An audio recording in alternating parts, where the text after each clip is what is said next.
Olá, seja bem-vindo ao canal F Fácil. Aqui quem fala é Diogo e hoje eu vou conversar com vocês sobre os 5 setores que é para você ficar de olho, tá ok?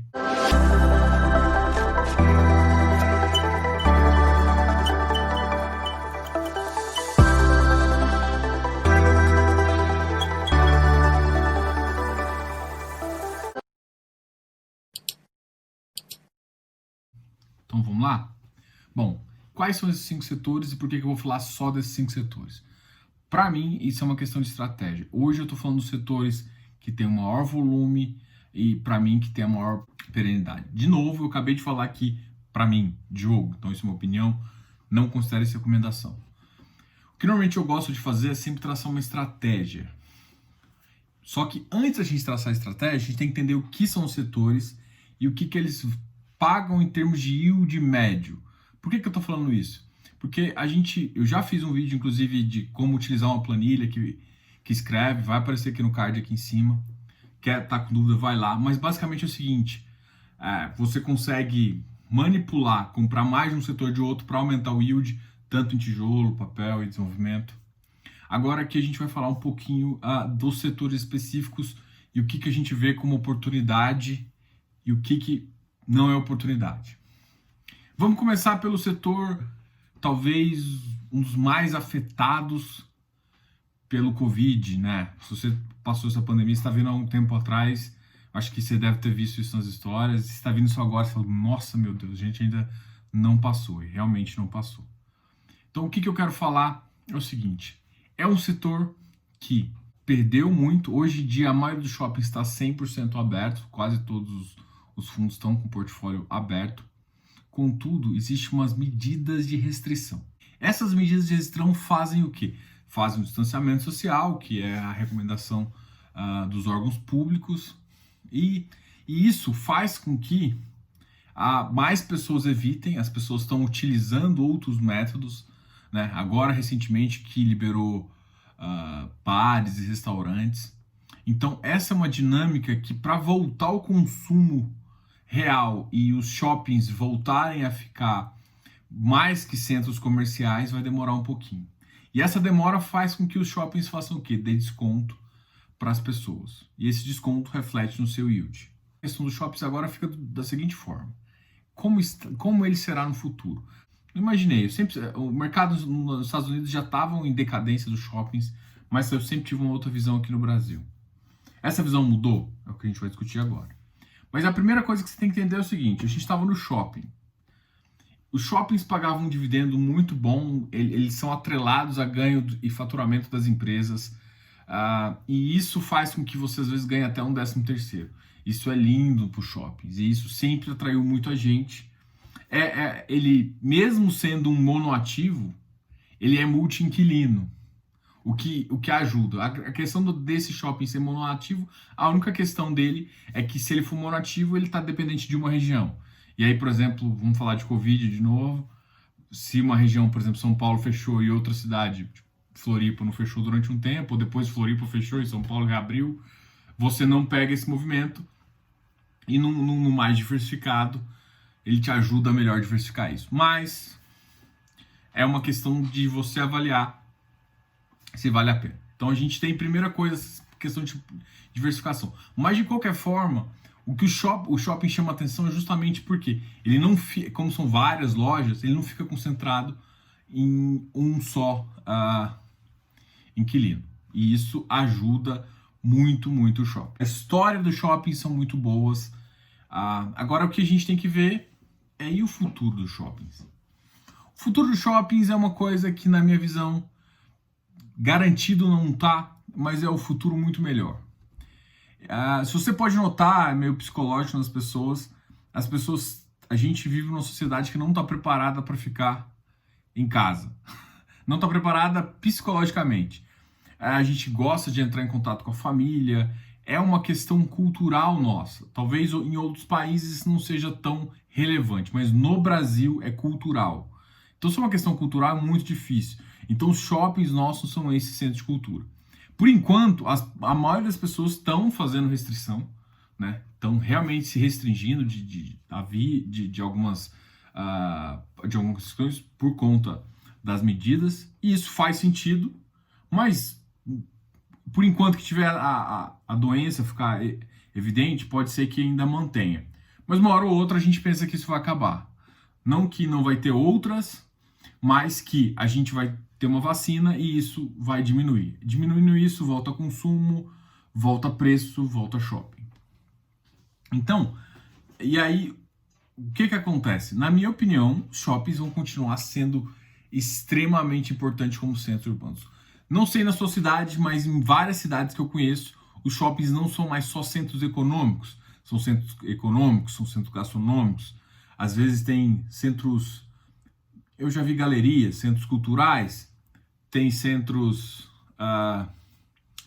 eu ia falar de balada, mas centros de entretenimento. Então, tudo isso faz por quê? Porque a gente tem uma característica, infelizmente, de insegurança. Então, dá uma impressão que o shopping é mais seguro, porque você não tem que sair na rua para pegar seu carro, então ele tá isolado. Isso faz com que aquela região de shopping fica uma região mais interessante. Não são todos os shoppings que têm realmente todos esses aspectos, mas mesmo que não seja para esses aspectos, seja para sentar num barzinho dentro do shopping e conversar, isso vale muito a pena e o pessoal tem feito isso. Então, ele é além de centro de compra. Ah, mas o perfil de compra pode mudar? Pode. Mas você concorda que o perfil de loja também pode mudar. Então pode ser que não faça mais sentido você ter uma loja de eletrodomésticos. Não faça mais sentido. Mas não no sentido com o vendedor lá. Mas talvez seja uma autototem, alguma forma, onde você simplesmente vai buscar uma mercadoria que você comprou online. Então tem outras formas de você utilizar o mesmo ambiente, porque você quer agora. Você comprou agora e quer ir lá pegar. Você não quer pegar fila, não quer fazer isso, quer ir lá rápido, pegar num lugar seguro. A importância da palavra é que é seguro. Pode estar na rua? Cara, na maioria das cidades você vai falar que não. Porque se você dá essa liberdade até as 10 horas, 11 horas, normalmente o shopping fica aberto esse horário, quantas cidades realmente pode falar assim, olha, você vai sair tranquilo e entrar tranquilo? Não, mas no shopping você sai, está no estacionamento, tem segurança, tem tudo. Então, é uma adaptação, porque a gente ainda pensa em segurança. A gente é muito... Então, assim, a cultura nossa de shopping não deve mudar. A precificação pode mudar? Aí que está a jogada. Precificação pode mudar. Por quê? Pode mudar o tipo de interesse no metro quadrado e não que o lugar não fique tão interessante, mas que a forma de faturamento seja mudada. Então, assim, vamos pensar como investimento. Vale a pena ainda? Vale. Vale a pena no futuro? Vale. Vai ficar com o mesmo yield? Esquece, não pense em yield como um valor fixo de 7 ou 7,5. Pensa no yield como um interesse maior do mercado. Então, interesses maiores pagam mais yields, interesses menores pagam menos yields, beleza? Então, o shopping, na minha conjectura aqui, ele tem um interesse médio com base no metro quadrado que ele produz. Pode ser que em alguns fatos ele caia um pouquinho nesse yield. Ele tenha que ceder mais espaço isso pode, tá? Estou falando uma análise mais grosseira aqui. Então o que eu estou querendo te falar? É que fique tranquilo que o seu shopping ele deve voltar, mas futuramente ele pode se organizar e ter. Só que como é futuramente, você já pode ter pegado uma valorização interessante e tudo mais. Só que é um caso que você tem que começar a pensar que a precificação vai mudar, ele pode ficar com mais preço do que yield. Então tudo isso você vai ter que levar em conta na hora de fazer uma escolha. E agora vamos trazer para o momento atual, que eu acho que é o que todo mundo quer também. Putz, e os preços, Diogo, como é que estão? Os preços estão malucos. Beleza, a gente saiu do Covid lá no chão, mas todo mundo sabia nada. Quem comprou, comprou. Quem comprou tá feliz, né? Só que não sei se muita gente comprou com tanto. Beleza. Saiu um momento, a gente entra em estabilidades, né? A gente entrou uma estabilidade um pouquinho de uns ativos. Em junho, julho voltou. Esse mês passado também voltou forte. E aí o que acontece? Os shoppings subiram sem resultado. Esse é o fato. Os shoppings subiram sem resultado. Em junho subiu sem resultado. Só que em junho ele ficou num patamar mais fechado. Agora eles subiram de novo sem resultado. O que isso significa? Muito simples. Significa que sem resultado, muita gente pode ficar mais apressada e o preço voltar a cair. Então, o que eu quero falar é o seguinte: se você olha para ativo e olha para futuro, não, você vai ficar tranquilo. Se você quer, e muita gente hoje está investindo em renda variável errada, é justamente você olhar e querer que o preço só está acima do seu yield. Aí quando você cai 5, 6%, cara, é natural que ele caia, principalmente agora que a gente está vivendo um momento de volatilidade. Qual que é a sua referência? Cara, calcule a sua referência, tá? Diogo, como calcula? Vamos conversando isso mais para frente. Tem várias dicas para você. Bom, então a gente chegou na conclusão ali que o ativo pode ter uma valorização acima, só que o resultado não está condizendo com esse resultado. Só que a gente tem uma taxa de juros atual, spot baixa, uma taxa de juros de 5 anos no nível mais interessante, mais provável, e a gente tem que pensar em outras coisas. Então, se você for analisar toda essa equação, eu, Diogo, acho que ainda vai demorar o mercado a recuperar o suficiente para a gente ter resultados mais consistentes. Segundo informações de próprios gestores de fundos imobiliários, a ideia mínima aí é 1 ano. 1 ano. Ou início de 2022, para final de 2021. Esses resultados não são tão animadores do ponto de vista de investimento. Então, apertem os cintos, tá? O que isso significa? Isso significa que para o shopping voltar a ter full yield, rendimento completo, você vai esperar esse 1 ano. O que vai acontecer isso? Toda vez que o mercado ficar frustrado com o resultado, o mercado vai começar a vender. Principalmente porque a gente não tem tanto institucional. Então você não está pensando. E às vezes acontece do pessoal antecipar errado uma renda que não vai vir. Ou antecipa certo e aí ficou no preço e acabou. Como que eu vou identificar? Cara, você vai ter que olhar os resultados gerenciais. Você vai ver que atualmente você vai ter 2 fases agora. Antes você tinha só uma fase que era basicamente pagou o dividendo, você viu o relatório não dava tantas perspectivas. Hoje em dia, os relatórios gerenciais estão mudando a perspectiva do mercado. Tá ok? Então fiquem de olho nesse dado também. Então esse é o panorama. Os preços hoje não estão condizentes com o resultado. Em termos de probabilidade de aumentar mais ou cair mais, a probabilidade atual de cair mais. Se é disso, eu tenho que me proteger. Eu tenho que ou deixar um capital. Eu posso comprar, mas eu tenho que deixar um capital para eu continuar comprando porque eu acho que cai ou não. Isso é sempre um risco, tá? A grande questão é que quando você começa a pensar assim, você tem que traçar uma estratégia e ir para frente. Depois a gente vai falar de estratégia no final, mas essa é a estratégia de shopping. Então, isso é um fato que a gente tem que falar. O mercado futuro me parece promissor, no médio e longo prazo. Os shoppings vão continuar firmes e fortes, vão ter adaptações, mas vão continuar muito positivos. E agora a gente tem essa diferença. Vamos falar de lajes corporativas agora. Lajes corporativas é o segundo ponto que a gente queria falar. Nesse segundo ponto é muito engraçado. Todo mundo não quer mais lajes corporativas. 2 coisas que você tem que entender. Yield de laje corporativa é menor. É menor. Um ativo na Faria Lima não vai te pagar 9%. Esquece. Não vai te pagar 9%. Não vai te pagar. Entendeu? Entendeu? Um ativo na Faria Lima vai te pagar 6,5% a 7%. Às vezes até menos, tá? Às vezes 5%. 5,5%. Isso é ruim? Você tem que dizer. Mas você tem que tomar cuidado que o que você está comprando é um ativo que tem uma baixa vacância e tem uma probabilidade de ficar com muito mais ativos. Em compensação, a gente tem um mercado secundário ali, de ativos não óbvios, de ativos fora de região prime. E nesse caso, realmente, eles pagam yields excepcionais. Se o inquilino sair, você está na mão. Vai ter queda, vai ter não sei o quê.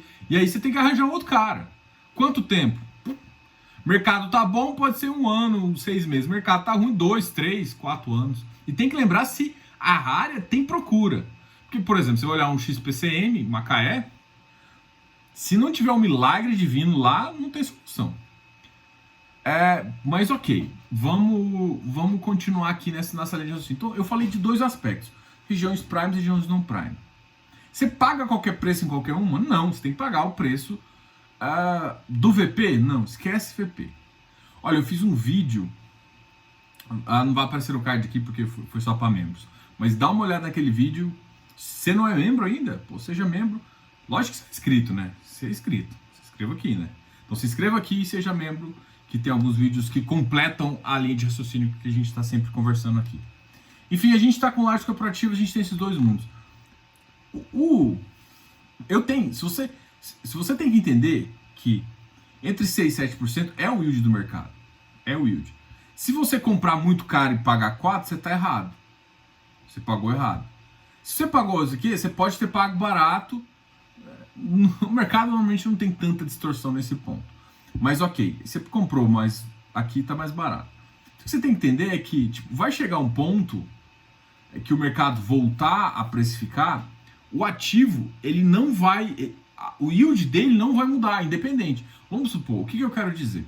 Se por um acaso a taxa de juros explodir e for para 10, 11%, seu ativo continua pagando 6 a 7%. Você comprou esse ativo para esse objetivo. É isso que ele deve pagar. Então o que acontece? Mas o mercado acontece de dar um yield precificado, mas chega um ponto que também ele fala assim, olha, esse metro quadrado tá muito barato, volta a ter interesse.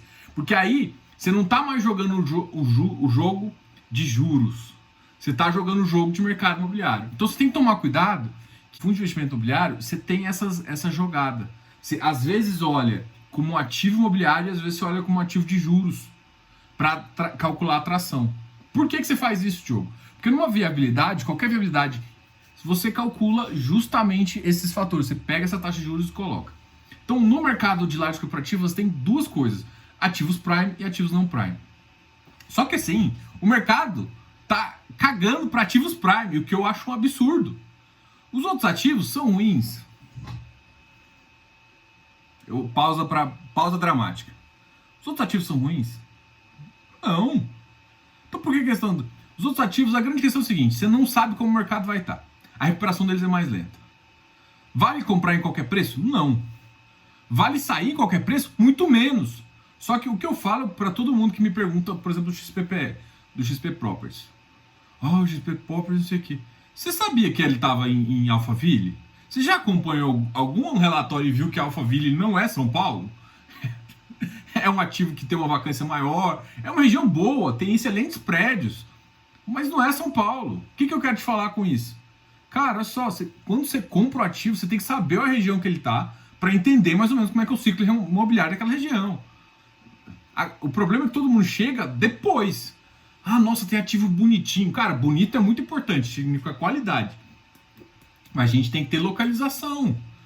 E a gente tem que ter gestão. Existem oportunidades nesses 2 mercados. Tem ativo que está muito descontado. É numa região, por exemplo, Alphaville. Diogo, Alphaville vai sofrer? Vai. Mas talvez 2, 3 anos o ativo volte ao normal.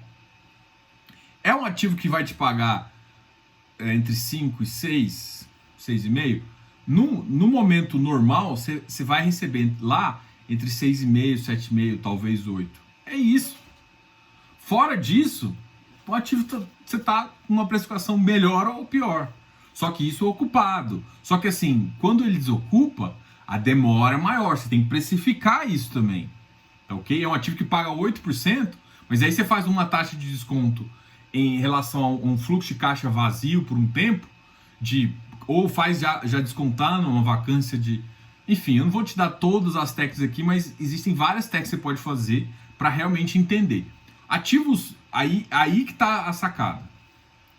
Ativos, por exemplo, Faria Lima, você pode colocar uma taxa de vacância, mesmo em crise, X. Porque ele tem giro, mas você consegue. Você tem que dar desconto e tudo mais, mas a taxa de vacância física normalmente é baixa. Então você considera uma taxa de vacância financeira, mas é menor. Só que no ativos não Prime, e aí isso ainda depende da região, né? Uma região é Brasília, outra região é Alphaville. Cara, eu confio muito mais em Alphaville que em Brasília. Entendeu? Tem pesos aqui que a gente tem que medir. Beleza. E aí você vai botar lá na sua... Quando você fizer um fluxo, vai descontar. É isso. Simples assim. E aí é isso que você tem que entender. Só que você tem que saber o ativo que você está comprando. Para de comprar olhando o VVP. Não olha. Esquece. Não é... O VVP te diz outra coisa. Não é o que você está achando que ele te diz. Não significa que todo mundo vai para o VVP, não. Não significa que todo ativo volta para VP. Entendeu isso? Beleza. Todo mundo olha logístico, e é o próximo setor, e esquece de olhar. Agora tá modinha logístico, né? Agora aí a laje corporativa tem laje corporativa Prime muito barata. Ah, Diogo, me fala aí qual. Tá, me paga um cafezinho antes, né? Enfim, o que eu quero te falar é o seguinte, cara, avalie os. Quando alguém me pergunta assim, pô, mas o que acontecendo com o XP Properties? O que acontecendo com. Cara, olha o ativo dele. O ativo não muda. Só que vocês têm que entender que existe um ciclo imobiliário. Olha, passando por uma crise é muito. Se o PIB encolheu, se as empresas vão ter que encolher, isso encolhe, isso aumenta a vacância. Vocês têm que entender que isso está correlacionado. Não adianta chegar e ficar desesperado. Cara, você comprou renda variável. Ah, a expectativa é isso. Só que você comprou renda variável achando que o yield. Cara, se é renda variável, o yield varia. Varia porque tem vacância. Em momentos de estresse de mercado, vai ter mais vacância. Tá, mas isso significa que o ativo é ruim? Não, cara, você tem que comprar um imóvel. Você tem que parar de pensar como, sei lá, eu ia falar acionista, não.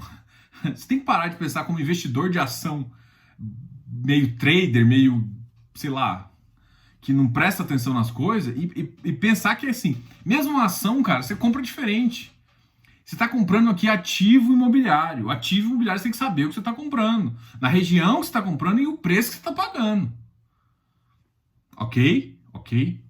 Porque senão vem gente perguntando, cara, RBR, RD. Ah, meu irmão, olha aqueles ativos lá. Para, né? Pô, se desculpa, tem gente que vai ter, claro, mas aquilo lá não passa nem de perto na minha carteira. Não tem nem chance daquilo lá entrar na minha carteira. Nem chance, seja zero. E não é um XP Macaé, mas eu vejo ativo lá que tem um potencial assim, se um inquilino sair, eu fico com... Pode, assim, por que eu falo? Quando o ativo eu acho que pode demorar mais de 2 anos para alocar, para mim eu zero aquela receita e o ativo nunca vale a pena. Entendeu? Vocês têm que prestar atenção nisso. Enfim, então lajes corporativas, você tem que comprar olhando os ativos e sabendo que cada região tem o yield e sabendo que todas quando todo mundo olha para um setor, cara, vai ter joia a preço de banana aqui, tá? Então, assim, não fique focado só no que todo mundo tá olhando. Isso vale para shopping também. Só que, assim, em shopping agora eu já tô vendo isso aqui. Então tem gente pagando mais caro do que devia. Isso é bom? É, porque uma hora o cara vai vender, porque o cara normalmente quem compra errado, sai errado. Desculpa, gente, mas fica aqui no canal que eu vou te explicar como que a gente conversa sobre isso. Mas é engraçado, cara, o mercado tá assim, se o cara entra errado, ele vai sair errado. Porque normalmente o cara que entra errado, ele não teve paciência de entender como é que funciona o mercado. Ou tá com pressa de entrar. E aí, de repente, ele entra, fica feliz porque cresceu 2% e puf. E aí vira ação. Aí ele acha que vai querer fazer giro e não sabe nada, esquece de olhar mercado imobiliário. Enfim, então, olhem para vários setores. Agora a gente vai para o terceiro setor. Terceiro setor, logístico. Talvez o setor que mais beneficiou, talvez não, o setor que mais se beneficiou na crise. Não em termos de preço, porque ele chegou a sofrer um pouco mais, por exemplo, outros de agência e tudo mais, mas eu não confio em agência não. Mas o que aconteceu com ele que foi muito legal? Cara, a gente pegou um Brasil que estava crescendo com e-commerce e potencializou, tipo, eu já escutei na faixa de 4 a 10 anos. A gente evoluiu no Covid o que a gente evoluiria em 4 a 10 anos. O que significa? Evoluiu a demanda, tá faltando o quê? Oferta. Só que aí entra um risco, por quê? Porque começa não agora, mas 1 ano, 2 anos, vai ter excesso de oferta. É isso que você tem que entender. Se está pagando caro agora, daqui a 2 anos vai ter o quê? Daqui a 2 anos vai ter excesso de oferta. Vai ter mais gente construindo, mais gente. Ah, isso significa ruim, eu vou perder meu ativo. Cara, a grande questão é se você tá num bom ativo, vai tá. Mas você não pode comprar qualquer porcaria do mercado logístico, não. Não é porque o mercado. Muita gente tá usando esse valor agora para sair. Porque sabe que não vale. Ele sai e entra e faz um outro contrato. Então tem que tomar muito cuidado quando você está entrando para ver se ele tem perenidade. Se ele tem futuro, se ele continua gerando renda. Então a região é muito importante. Entendeu? Porque se o cara. Você tem que saber que, principalmente logístico. Quem já sofreu com uma vacância de logístico? Cara, eu já sofri num ativo de logístico por 2 anos. Nossa, Diogo, que legal. Foi uma bosta. Mas foi o que mais me gerou ganho de capital. Mas foi o quê? Paciência, o ativo era muito bem localizado. Mas 2 anos. 2 anos. Ativo ficou lá em cima, mas se você for olhar o yield mensal que eu recebi, eu comprei porque eu sabia que ele era bem localizado. E o mercado precificou errado lá atrás e precificou. Quando ele precificou errado para frente, eu vendi e falei, não, deixa. O que eu quero te falar é o seguinte: quando tem esse boom, você tem que tomar cuidado, porque vai ter muito mais movimentação no mercado, muitos players vão pagar errado, é muito difícil acontecer isso, mas acontece. E eu já escutei de gente que tá saindo vendendo a preço que não vale. E aí? Então tem que tomar cuidado, tem que tomar cuidado. Então, o mercado de logística é legal, vale ficar exposto, mas não é todos os ativos que vale ficar exposto. Não são. Então você tem que olhar agora. E por que eu tô falando isso? Porque vamos pensar que daqui aqui, agora acelerou demais, tá tendo muita construção. Tá tendo muito. Então, tipo, tá faltando vagas. Tanto é que um ativo que era um ativo especulativo de galpão, que basicamente é o seguinte: eu não tenho dono, vou fazer para todo mundo, quem quiser aqui vem e aluga. Normalmente esses nem é de contrato atípico, ou é de contrato de 4 anos. Então tem esse especulativo. Ok, o cara tá criando agora e tá alugando rápido. Por quê? Porque tem demanda, num preço alto. Só que se vai chegar agora, o cara daqui a 4 anos, isso vai estimular que mais gente entre nesse mercado, construindo. Aí se tem uma oferta e demanda, o cara, eu tô pagando X lá, vou pagar menos aqui. E aí começa a jogo. Então você tá entrando num jogo que não vai só subir. Então tem que ter bom gestor para escolher bons ativos. Você pode pensar, há muitos contratos atípicos. Você tem que saber se vai ficar o preço, depois que acabar o contrato atípico, vai ser barato ou caro para ele mudar. Cara, tem gente me vendendo contrato atípico de 2 anos. Tem um fundo imobiliário de logístico que tá me vendendo um contrato há 2 anos atípico. Ou seja, daqui a 2 anos eu perdi toda a garantia no pico no mercado construir outra coisa. Ah, mas tem a região, mas tem não sei o que. Cara, mas se ele juntar a grana agora e mandar fazer, ele vai fazer pelo 30% do preço e vai alocar. Tem que tomar cuidado, entendeu? Então, mas todo mundo... Só tô falando o seguinte, cara, quando você tem um boom no mercado, você tem que tomar muito cuidado, porque isso impulsiona mais uma oferta. E a oferta, ela não vem no momento. Ela chega com defasagem, porque você tem um período de construção. Gente, vocês estão no mercado imobiliário. Então, vocês sofrem com yield por causa disso. Diogo, mas contrato atípico me protege. Bom, asterisco RBVA. Tá? Asterisco. Mesmo que seja de agência, o que eu quero falar é asterisco. Te protege, vírgula. E te protege se o ativo for bom. Se ele estiver bem localizado. Porque se ele não tiver nenhuma dessas duas, o cara vai pegar o dinheirinho, vai botar na bolsa e vai do lado que vai estar 20%, 30% mais barato. Vai virar barganha. Porque se tem... Alguém já me comentou uma vez, acho que foi inclusive o Marcelo Ranoldi. Cara, se tem do lado muito vazio, por que ele não vai pro outro lado construir? Senão você vai ter que jogar o preço lá embaixo. Então tem que tomar cuidado. E se tá mais denso, aí você pode falar assim, não tem mais tanta região. Tá?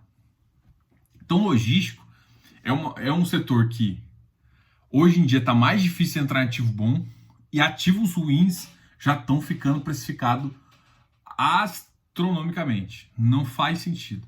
Então, gente, mesmo não sofra o que o pessoal de Laje que comprou ativos ruins sofre. Não compre logístico a qualquer preço. Não compre qualquer logístico. Porque vocês têm que lembrar que uma hora ou outra o mercado vai ter uma oferta. Então vamos supor que... Aí o que eu estou te falando é o seguinte: o mercado de logístico entrou num ciclo econômico muito diferente do ciclo... Normalmente o ciclo imobiliário, ele é mais... Ele é sempre muito próximo, né? Porque ele entra junto com uma defasagem com o ciclo econômico.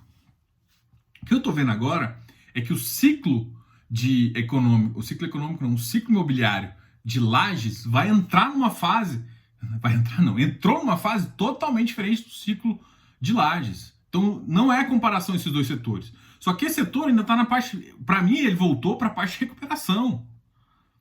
Então ele vai voltar a recuperar. E aí, gente, recuperação, olha o preço de 2018. Vocês têm que entender esse ciclo para voltar. Olha o preço de 2018. Só quando ele recupera, quando a economia recupera, aí você olha a movimentação dele em 2019. Não é qualquer ativo. E o que está acontecendo agora é que olha a acelerada que deu, cara. A maioria dos ativos de logística foi lançado há 3, 4 anos, com preço de 100. Agora estão 130. É 30% em 2 anos. Isso eu tô falando só de ganho de capital. Não tô falando ainda de yield, que os yields ainda se pagam mais. Só que a grande questão é que eu vou dizer aqui a farra do boi uma hora acaba. Uma hora acaba, porque a demanda todo mundo começa a olhar. Então preços. Então não é. Por isso que eu falo que não paga qualquer preço. Entendeu? Então, falei desses 3 ativos de tijolo, cada setor. Então o que eu vejo agora? No setor de logístico, preços altos, um ou outro ativo pingado que você só consegue comprar próximo de oferta. E é isso. Ativo comprar no mercado primário agora, ativo bom eu não vejo. Não vejo possibilidade. Desculpa se alguém tá olhando aí. Por isso que eu falo, não adianta você olhar para o que todo mundo tá olhando. Você vai pagar caro, vai tomar uma lapada daqui a 1, 2 anos quando o ciclo imobiliário já começar a ter uma oferta e demanda. Porque esse mercado, ele vai sofrer. Ah, mas pode ser que dure 3 anos. Pode. E aí nisso suba mais. Mas você concorda? Que a tendência agora é se você sempre for entrar nesse ativo, é cada vez você pagar mais. Então, assim, pense bem antes de você fazer isso. Tá? Essa é uma opinião aí. Agora, beleza. Cara, eu falei de 3 setores de tijolo. Então você tá vendo que cada um tá no momento. Cada um tem uma forma de precificar. Cada um tem uma oportunidade. E agora eu vou falar de fundos de papel. Fundos de papel, cara, a gente tem 3 classificações, né? O high grade, high yield e middle risk. O middle risk está sendo os fundos que estão dando mais sucesso. Talvez, não sei nem se outro cara fala isso, eu vi num relatório, eu achei máximo. O que é o middle risk? É o risco que ele faz uma carteira, um book de CRI misto. Book de CRI, Diogo? Ele compra aqui, tá? A carteira de CRI dele. Então ele faz uma carteira de CRI mista. Ele compra parte de um e parte de outro. Na maioria dos casos, ele pode acelerar ou desacelerar um de acordo com o que ele está vendo no mercado. Então eu gosto disso. Isso exige uma preparação, uma estratégia. O cara consegue ver ciclos imobiliários e consegue fazer isso. Esse é o tipo de carteira que mais me agrada. Do ponto de vista, principalmente para quem não está preparado para um high yield ainda, tá? O que aconteceu com esse mercado atual? Vamos voltar e falar de preço agora. Os high yields já estão no VVP, tem high yield negociado a 111, 112. Vocês sabem da minha opinião sobre VVP, né? A yield já está no preço, não todos, mas alguns, os melhores, já estão num preço mais alto. Vamos lá para o segundo caso, middle risk. Middle risk, os bons também estão com VP extremamente alto. Né? E os ruins estão ou no VP, ou às vezes um pouquinho abaixo. Tá? Então, só que os high grade estão sendo muito descontados. Olha só. O que eu quero te falar? Gente, aí agora a gente fala, esquece esse ciclo imobiliário. A gente vai olhar um pouquinho, porque como é indiretamente, você tem que entender. Mas ciclo de juro, qual que é a tendência agora? Alguém tá vendo o IPCA aí? O IPCA faz o que depois que ele subir? Eu conversei com o Vitor Duarte. Mas tem o hiato do produto. Ok, eu concordo, é um termo econômico muito lindo, faz muito sentido, mas a cesta de ativos, principalmente salários, já está sendo afetada, mas ainda não está sendo captada pelo IPCA. Não só sou eu que falo isso, ok? Então, o que eu tô querendo dizer? Cara, o IPCA sobe, tá? Então, pode, aí já é expectativa, uma coisa é o que o relatório Fox fala, agora o que o Diogo vai falar, que é a minha estratégia, tá? Na minha visão, eu acho que o IPCA vai acabar subindo antes do que estão prevendo. No atual relatório do Focus, eu acho que vai subir antes. E se vai subir antes, o IPCA, uma hora vai acabar subindo antes um pouco a Selic, tá? Minha opinião, tá? A gente já teve alguns bons números de recuperação de emprego formal, isso já me animou, mas o mercado, principalmente voltado à comida, pode ser justamente por conta da pandemia, porque alguns países mais desenvolvidos podem ter diminuído a produção. Então, o que acontece? Ah, mas eu vi gente conversando isso. Ah, mas soja, mas não sei o que. Gente, vocês têm que pensar o seguinte: tudo que você exporta, é que o Brasil exporta, não é que o Brasil importa. Mas se o Brasil exporta, tem muita coisa que tem, só que o cara vai vender em dólar do que vender para você. E aí, quando ele vende mais em dólar, falta para você e aí o preço aumenta. Entendeu? Se o preço aumentar, então você sofre também com... Porque o dólar tá alto, o cara vai querer vender em dólar. Você tem que entender que, tipo, tem coisas que sofrem mais com essa parte dolarizada, tá? Por isso que o GPM tá tão alto. Mas a cesta que eu acompanho dos itens de IPCA já começou a aumentar. Ainda não tá tão pesado porque um dos itens ainda não subiu tanto. Na hora que ele subir, você vai ver isso. Então, enfim, isso é a opinião. Então, beleza, a gente está aqui. Para mim, os high yields também, agora, para mim, só faz sentido entrar a maioria em oferta. Os middle risk tem ativo bom que pode ser comprado. Então, porque ainda tá um pouquinho, às vezes, descontado, tá ali próximo. E os high grades, cara, tem muita oportunidade. Só que high grade tem que tomar muito cuidado. Porque tem gente que tem high grade, clean, careca, que é aquele ativo, ou clean ou careca, que não tem alienação fiduciária de imóvel. E tem que tomar muito cuidado ainda, porque tem ativo que fala que tem alienação fiduciária, mas não é de imóvel. Eu só acredito, eu gosto mais de alienação fiduciária de imóvel. Tá? Então, essa... É claro que, por exemplo, tem fundo que eu topo um que não tem, mas aí você tem que ver a carteira, ver toda com porcentagem baixa de PL, tem que ver um monte de outros itens, mas no geral você faz isso, tá? Beleza, a gente acabou de falar dessa previsão. Então, nesse setor você olha taxa de juros, spot, futuro, DI 1,23, DI 1,22, dá uma olhada realmente, você vai ter que ver a taxa de curva subindo para você entender. Então, aqui a gente falou do quarto setor, o setor de crédito. E agora a gente vai falar do quinto setor de desenvolvimento. Cara, desenvolvimento é um setor muito legal. Quais esses dois setores que têm se comportado muito bem? Cara, residencial agora tá voltando.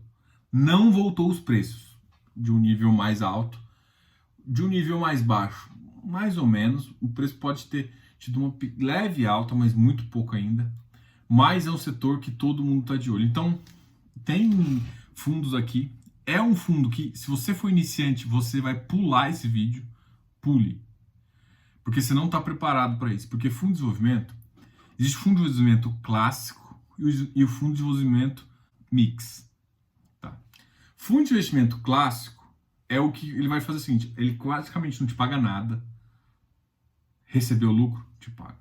Ou na venda do imóvel, ou porque desenvolveu, ou porque terminou, enfim, é isso. Você entra num risco e sai no outro. E aí isso pode demorar 2 anos. Esse é o clássico.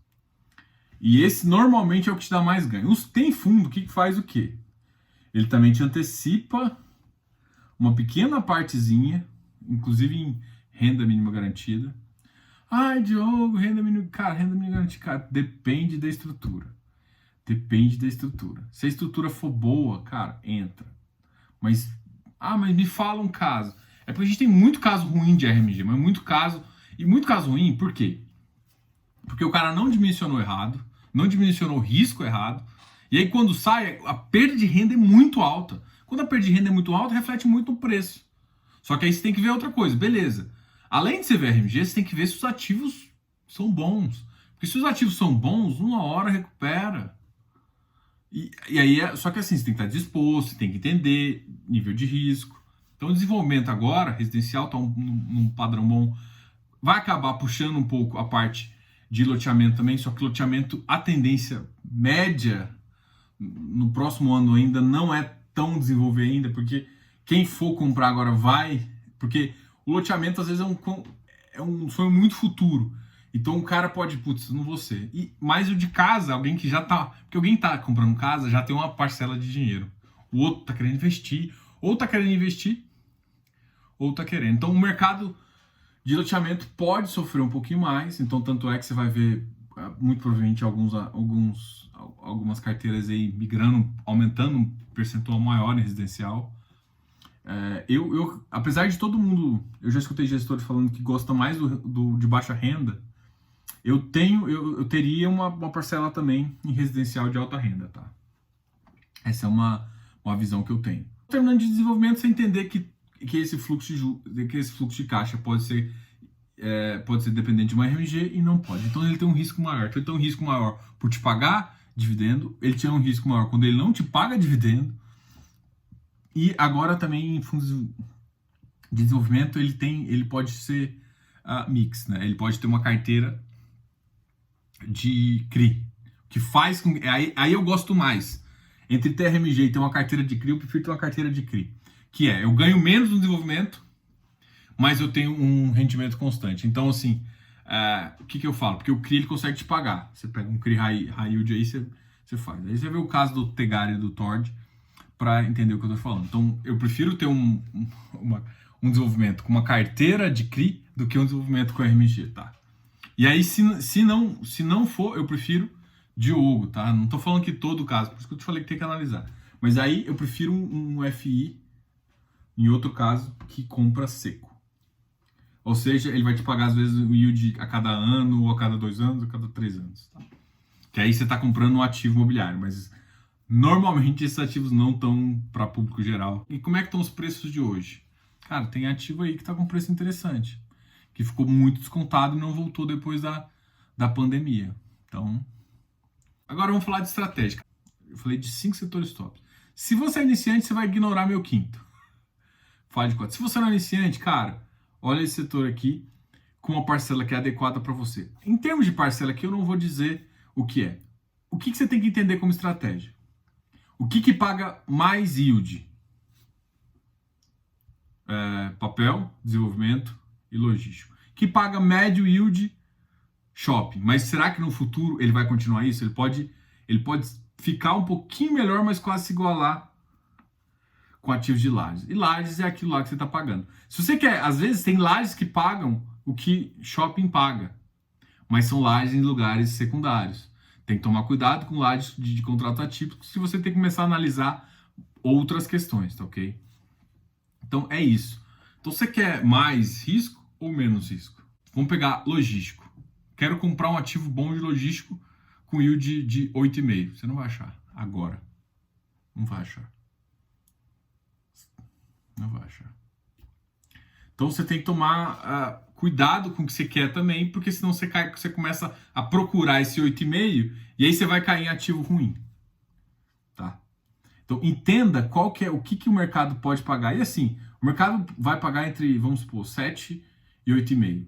Só que o mercado já colocou o preço nele lá em cima, em que agora, se você entrar, ele vai estar pagando os seus, sei lá, 6.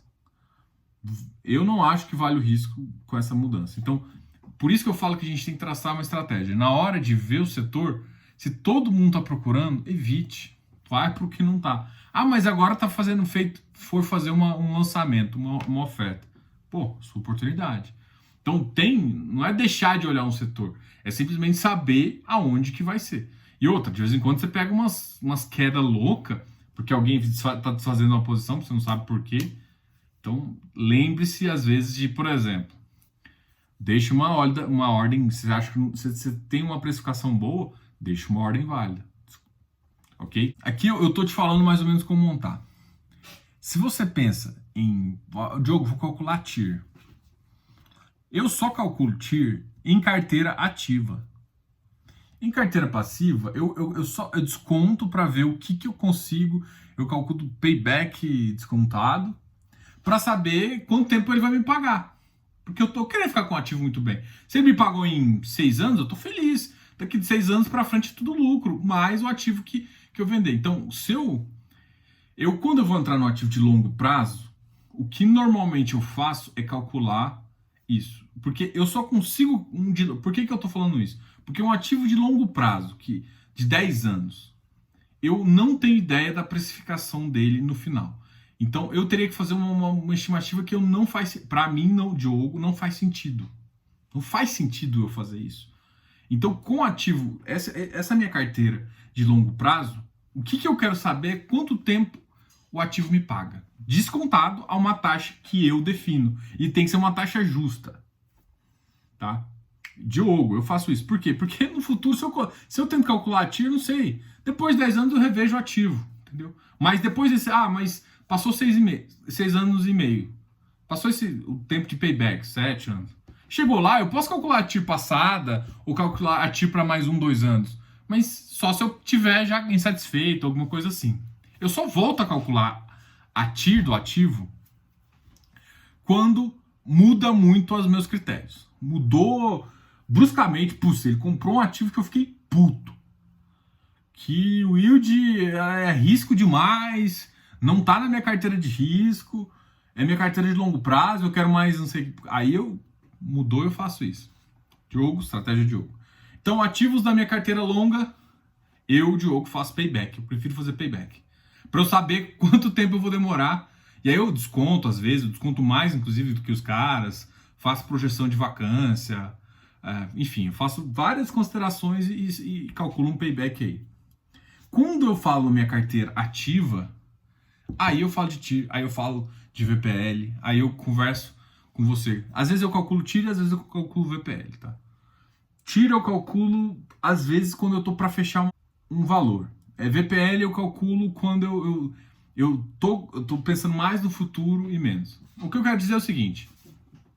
Por quê? A TIR eu consigo falar assim, ó, eu entrando aqui, nesse preço que eu sei, e saindo aqui, qual que é mais ou menos, e assim, a minha tendência é fazer igual TIR mesmo, porque TIR admite que eu reinvisto. Então, quando eu faço isso, eu estou reinvestindo. Eu tento comprar a mesma cota e comprar mais aquele ativo se ele estiver fazendo sentido. Só que eu tenho que reavaliar mais. Só que essa carteira dá mais trabalho, tem que avaliar mais. Iniciante, esquece essa estratégia. O que você pode fazer para ter um ganho a mais? Bota FOF aqui. Você não vai botar desenvolvimento, você vai botar FOF. E assim você consegue montar. Cara, ficou muito show, assim, porque você consegue realmente entender como faz. Diogo, me mostra como calcula TIR. Cara, isso aqui é tema de aula, tá? O que eu tô te dizendo é como pensar. O que me importa é que, assim, aqui, a minha ideia é muito mais te mostrar como pensar, como falar, cara, olha só, eu tô cometendo... Porque eu vou te falar várias informações para você ter um poder de decisão melhor. Mas eu não quero te falar, compra esse ativo, compra aquele que tá errado. Eu calculo assim. Essa consideração, cara, isso é um avanço muito maior, e isso também não é tema de pensamento. Isso já é mais conhecimento de aula. Tudo que for mais conhecimento específico vai para uma coisa que você vai ter que tirar o cascai do bolso, né? Porque eu demorei 7 anos para criar toda a minha estratégia. Estratégia eu tenho... Muita gente tem parecido, eu sempre comparo. Então, as ideias eu não tenho problema de falar. Agora, como que eu faço o meu cálculo? Se dá certo, se não dá, o que dá certo mais? E tem coisas que são sutis, né? Tem coisas que, tipo, você consegue enxergar, você toma uma decisão muito rápido, sabendo que o ativo vale e olhando para a tela. Como é que ensina isso? Tá? Então, enfim. Só tô querendo te falar que eu vou fazer esses vídeos justamente para você que tá querendo fazer. Primeiro, não vou te deixar fazer cagada, tá? Então, você não misturar conceitos e tudo mais. Porque às vezes o cara entra num lares corporativos querendo 8%. Você vai partir para um ativo ruim? Não, mas não óbvio. Qual que é o problema disso? Pensou, esquece preço. Eu tô falando, olha basicamente VP versus isso, tá? Quando você vai o patrimonial versus o yield que ele tá pagando. Se tá isso, agora, então você olhou o yield, se é 8,5, cara, não tem ativo na Faria Lima que vai te pagar 8,5. Então você tá perdendo localização. Localização você pensa em vacância. Ah, mas já tá vago. Você não sabe quando vai. O prazo que você tem que colocar nele é maior. Então você tem que saber, olhando o ativo, sabendo o que esperar do ativo. Então não adianta você esperar o yield alto. E yield de mercado imobiliário, de bons ativos, Faria Lima é 4,5 a 5, 4,5, 5 às vezes, até 7 no máximo. Há outros ativos, até 8. Logístico, 7,5 a 8. Você pega ainda um ativo bom. Mais que isso, cara, começa a já entrar no risco, E é isso, você tem que saber. Você tem que saber o que um ativo bom paga, para pelo menos entender comparar ele com o ruim, pra você não pagar qualquer coisa. E aí você acha, de repente chega um que paga 9,5, putz, eu vou nesse. Cara, não olha só isso. Olha tudo. Porque ativos que pagam mais pode nunca te dar problema, mas quando te dá problema, vai ser. Enfim, essa é a estratégia. A estratégia é te mostrar como pensar nesses setores, o que os setores estão fazendo. A gente falou dos setores, falou de umas precificações que existem, explicou como que você tem que pensar. Eu acho assim que você saiu daqui um pouco melhor, né? Dá um like aqui, se inscreva no canal. Olha, a gente tem um programa que é programa de membros, que a gente conversa mais algumas coisas. De qualquer forma, eu vou tentar deixar esse vídeo. Agora, para mim, tá mais de 1 hora. Eu vou tentar deixar esse vídeo aí em até 45 minutos aí, para você também conseguir assistir. Seja membro do canal, se inscreva aqui, tá ok? A gente vai continuar conversando. Para quem quer ainda ficar mais perto da gente, tem um Close Friends aí que a gente acabou de abrir. Então, eu vou te falar, tá em promoção. Entra aí, tira o cascai do boi e vamos aprender junto. Beleza? Grande abraço, sou o Diogo, o canal é FI Fácil.